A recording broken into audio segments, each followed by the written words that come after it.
Israel, रूस Ukraine जंग हुई तेज। पीओके पर जनरल मुनीर का खूनी खेल फिर शुरू। लगातार तीसरे दिन ईरान पर हमले।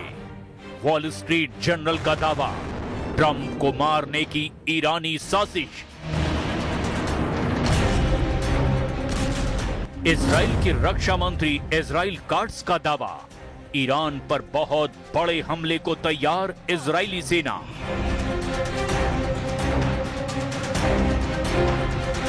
ट्रंप नेतन्याहू की फोन पर बात, ईरानी कैंसर को कर देंगे साफ।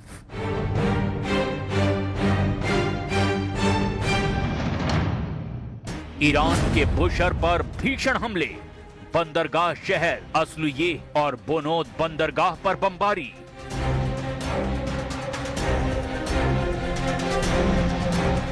यूक्रेन ने मार गिराया रूस का जेट सुखोई 35। पुतिन ने कहा युद्ध अब नहीं रुकेगा। रूस के 137 ड्रोन में से यूक्रेन ने 114 ड्रोन मार गिराए। अब तक की जंग में यूक्रेन का सबसे बड़ा रिकॉर्ड।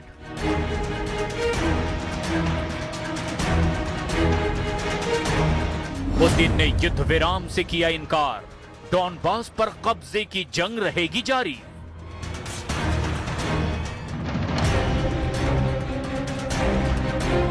रूसी सैन्य विशेषज्ञों ने नेटो देशों के सैन्य अड्डों को तबाह करने की दी धमकी।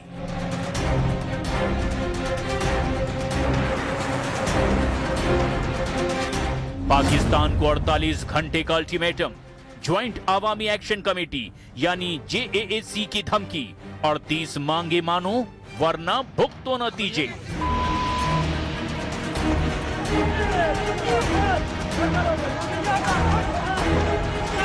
पीओके में प्रदर्शन के 31वें दिन पाकिस्तानी सैनिकों की बर्बरता।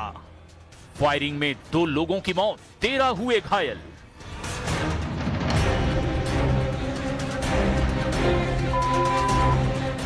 ईरानी जंग का तीसरा राउंड, नहीं रुकेगी रूस यूक्रेन जंग। पीओके में जनरल मुनीर का खूनी तांडव शुरू।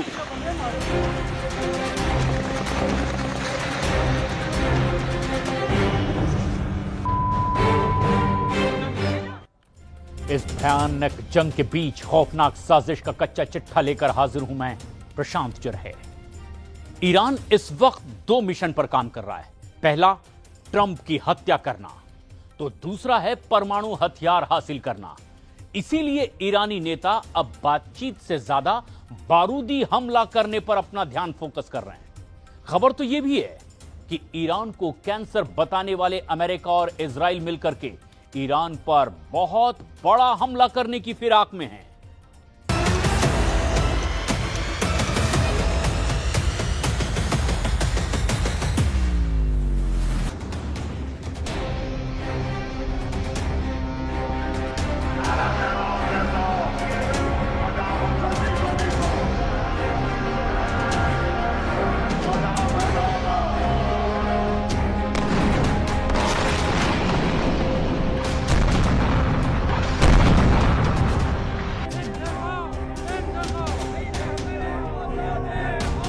ईरान का मिशन किल ट्रंप, महायुद्ध की उल्टी गिनती शुरू।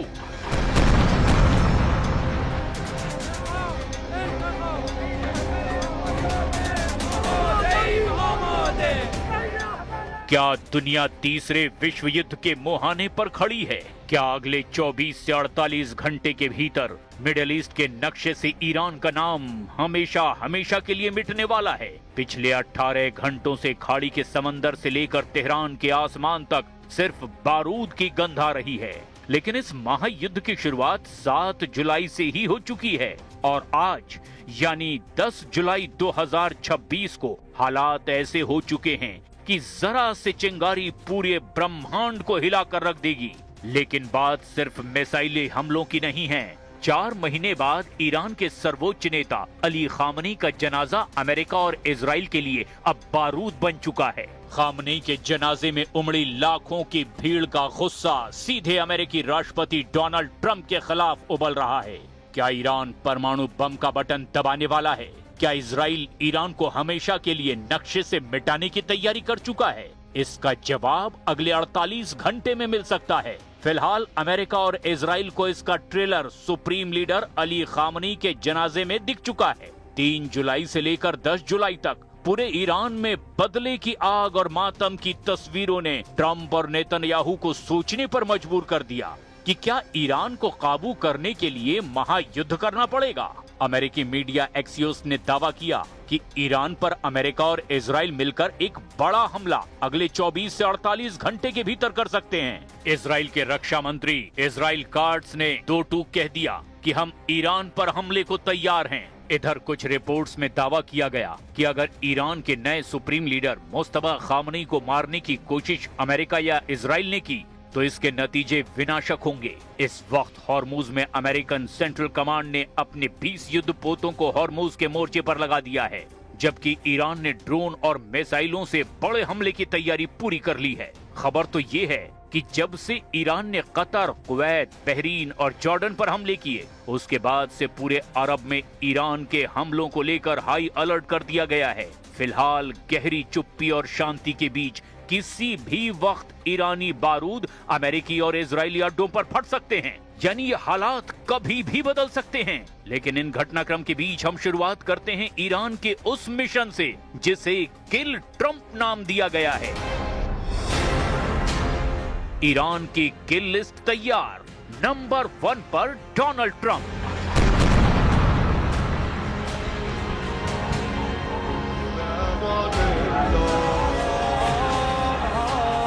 ईरान की किल लिस्ट में क्या नंबर 1 पर अमेरिका के राष्ट्रपति डोनाल्ड ट्रंप हैं?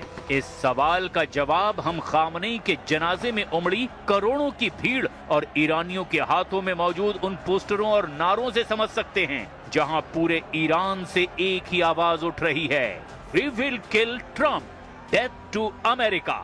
ये नारे पूरे ईरान में गूंज रहे हैं।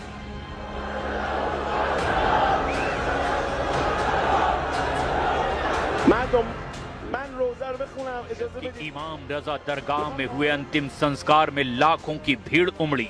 जनाजे में मौजूद लोग और ईरानी कमांडरों में अमेरिका और इजराइल को लेकर भारी गुस्सा दिखाई दिया।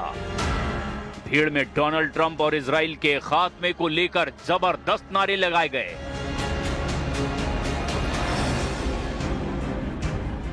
इस महातनाव के बीच दुनिया के सबसे प्रतिष्ठित अखबार वॉल स्ट्रीट जर्नल की एक बेहद चौंकाने वाली रिपोर्ट सामने आई। इस रिपोर्ट ने पूरी दुनिया की खुफिया एजेंसियों के होश उड़ाकर रख दिए।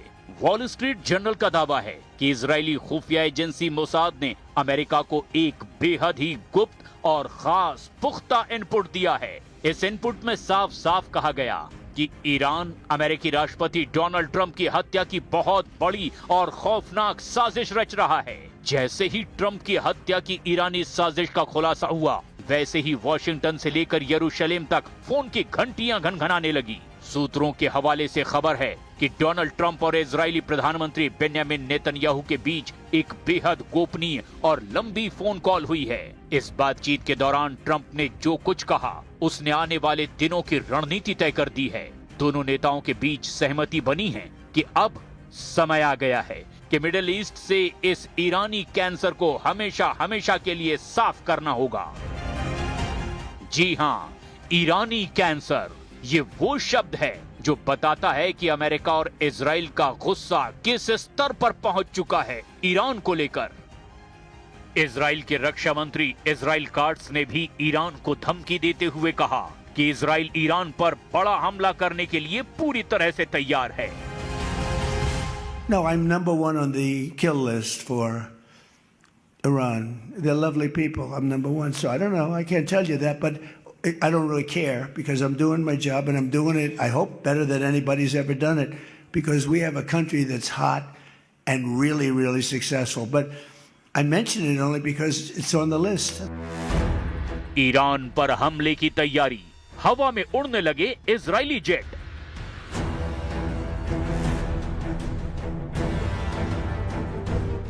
अभी तक अमेरिका के दबाव के चलते ईरान पर इजराइल हमला नहीं कर पाया है, लेकिन 7 जुलाई से आज तक जिस तरह से अमेरिका और ईरान ने एक दूसरे पर हमले किए हैं, उससे इजराइल का खुश होना तो लाजमी है। ईरान पर हमला करने के लिए अब इजरायली लड़ाकू विमान बम और मिसाइलों को भरने में जुटे हुए हैं। इजराइल के रक्षा मंत्री इजराइल काट्ज ने कैमरे के सामने आकर दुनिया को हिला देने वाला बयान दे दिया है। इजरायली रक्षा मंत्री इजराइल काट्ज ने खुलेआम दावा किया कि हमारी सेना, हमारे फाइटर जेट्स और हमारी मिसाइलें अब ईरान पर सबसे बड़ा और विनाशकारी हमला करने के लिए पूरी तरह से तैयार हैं। अब कोई बातचीत नहीं होगी, सिर्फ एक्शन होगा। इजराइल के रक्षा मंत्रालय और आईडीएफ ने संकेत दे दिए कि वे ईरान के परमाणु ठिकानों और तेल रिफाइनरियों पर अब तक का सबसे बड़ा हमला करने की तैयारी में हैं। वहीं दूसरी तरफ ईरान की संसदीय सुरक्षा समिति के प्रवक्ता इब्राहिम रजाई ने भी खुली धमकी दी है कि अगर अमेरिका या इजराइल ने कोई और ऑल आउट अटैक किया तो ईरान अपनी परमाणु नीति को बदल देगा, यानी ईरान परमाणु बम बनाने और उसके इस्तेमाल की घोषणा कर सकता है। We have many ways we can win, but we've already won militarily. They have very little left, and they want to make a deal so badly. They called a little while ago. They want to make a deal so badly. I just don't know if they're worthy of making a deal. I don't know that they're going to honor the deal. That's the problem. Because they're sort of crazy, to be honest with you. They're sort of crazy. They're a little bit out of control, but they want to make a deal. Badly.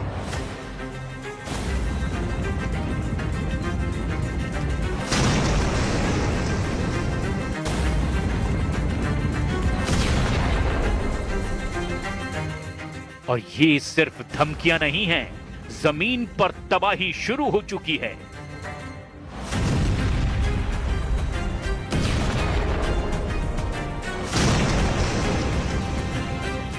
7 जुलाई से लेकर 10 जुलाई के बीच पिछले 72 घंटों में America ने Iran को दहला दिया है। जून में हुआ अस्थायी युद्ध विराम पूरी तरह से टूट चुका है और अमेरिकी सेंट्रल कमांड यानी कि सेंटकॉम ने ऑपरेशन भी शुरू कर दिया है। पिछले 18 से 24 घंटे के भीतर ईरान ने 90 से ज्यादा रणनीतिक ठिकानों पर भीषण बमबारी की है। दक्षिणी ईरान के असलुयेह में स्थित ईरान के सबसे बड़े गैस फील्ड के इंफ्रास्ट्रक्चर को मटिया मेट कर दिया गया है। बुशर में मौजूद ईरान के एकमात्र परमाणु संयंत्र के सुरक्षा घेरे को तोड़ दिया गया है। इसके अलावा चाबहार और कोनारक नौसैनिक बेस पर अमेरिकी मिसाइलों ने ऐसा तांडव मचाया कि ईरान के रडार और एयर डिफेंस सिस्टम धुएं में बदल गए। अमेरिकी जेट विमानों ने तो उस रेलवे ब्रिज को भी उड़ा दिया जिससे ईरान, रूस और चीन के बीच सैन्य रसद की सप्लाई होती थी। खामनेई का जनाजा बना बारूद, मोसाद सीआईए की खुफिया रिपोर्ट लीक।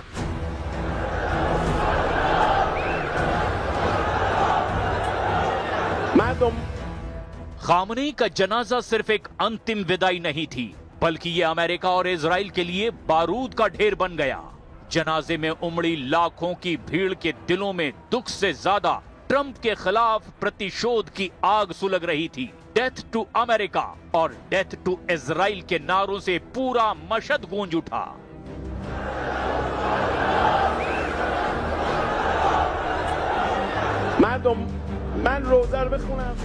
ईरान के टॉप सैन्य कमांडरों ने खामनेई के ताबूत पर हाथ रखकर कसम खाई कि वो अपने रहबर की मौत का बदला ट्रंप की छाती पर पैर रख कर लेंगे।